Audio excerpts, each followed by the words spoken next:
Bonjour mes chers amis, nous allons poursuivre ce matin avec le chapitre 20, donc avec le roi Salomon, alors avec en bruit de fond les oiseaux qui sont sortis après une longue léthargie, piaillaient un petit peu et nous égayer avec leur doux chant ici à Yerushalayim, d'où on vous salue, on vous souhaite plein de bonnes choses, Be'ezrat Hashem. Ce matin, nous allons voir justement, en parlant de sortir de sa léthargie, ce que le roi Salomon conseille comme un sommeil néfaste et qu'est-ce qu'un homme doit entreprendre dans sa vie pour ne pas justement sombrer dans un sommeil, dans un coma profond, on va même dire. Et c'est ce qu'on va voir donc dans la suite de ce chapitre 20. Et nous sommes arrivés au verset Yud Gimel, le verset 13, qui dit Al te'ehav shena pen tivaresh. N'aime pas le sommeil de peur de devenir pauvre. Tivaresh, c'est de Rash, on avait dit que c'est un synonyme de Ani. Rash, donc, de devenir pauvre. Pekach aenecha, ouvre tes yeux, sevar lachem, et tu te rassasiras de pain.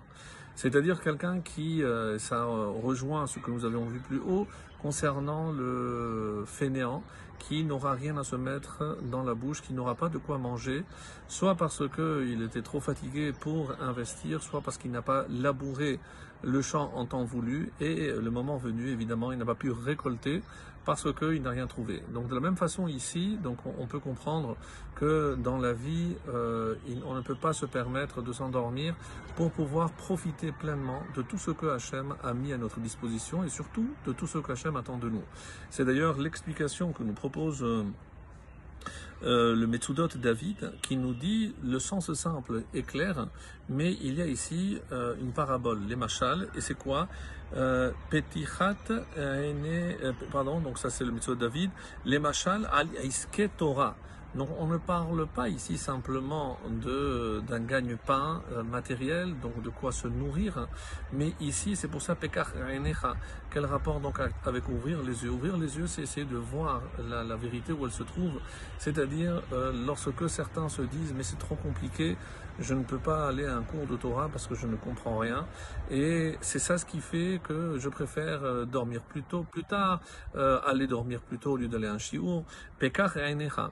Et si tu es capable ouvrir les yeux sur les véritables richesses, les véritables perles qui se cachent ici dans le monde, et elles sont généralement dans la Torah, Seva Lachem, et c'est ça qui va vraiment, c'est pas le pain seulement, comme dit le verset, qui lo ala lechem levado ichi adam, c'est pas uniquement sur le pain que l'homme se nourrit, mais de quoi tu vas te rassasier, alcool motza pi Hashem, tout ce qui sort de la bouche de Dieu. Qu'est-ce qui sort de la bouche de Dieu? Évidemment, ce sont les paroles qui se trouvent dans la Torah. Donc si on est assez éveillé pour aller justement à l'encontre de ces richesses, et on aura de quoi se rassasier.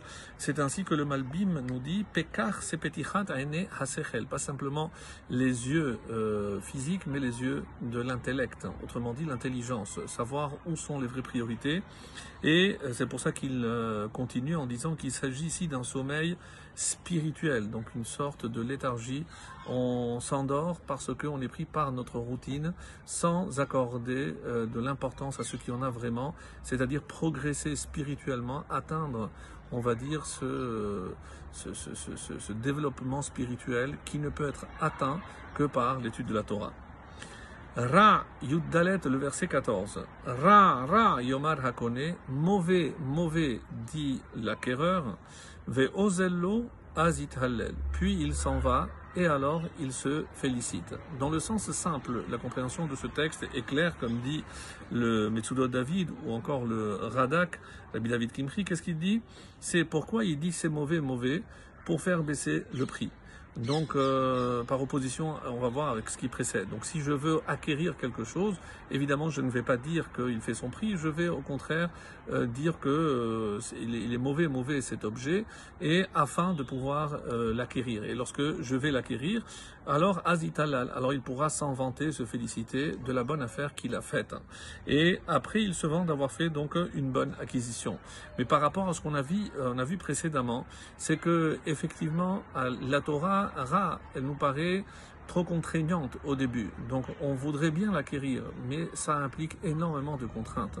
Et c'est pour ça peut-être que certains seront forcément découragés lorsque on se rend compte à quel point il y a des contraintes, des obligations. Nous venons de lire les Aseret HaDiberot, on va lire cette semaine-là Mishpatim, toutes les lois.